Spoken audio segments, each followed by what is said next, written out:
पतिल भोजन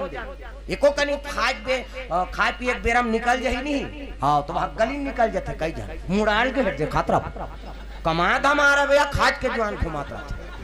और उसने चिल्लाई गली में चिल्लाई तेको जनौनी निकल जाते का कौन लगा था दीदी कत वही रे तोर पूरा उसने चे बहिनी हमरो छुछुआ आते कते दा वही ना। अब दोनों जन साकी गवाई हो गए भड़ंग ले कपाट ल दे दी एक थारी निकालते और दम और थे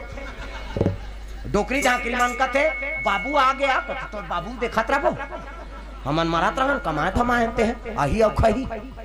खादारी और सखरी लगा देते सुते है आबे करी बेचारा हेर तो कछ जानू करे घर खाबे खाए पिए एक बेर टारे रहे अरे हेर ना वो कैसे करबे संगा साथी बैठ बेनते और हेरी दी और सूत जथे खाल नहीं देसो कछ नहीं कहर वथ नहीं देखा था आधा रात के लइका रही जी सूत गए थे ओला खाए चल नहीं देने है तब कैसे कर तो पहली पतिल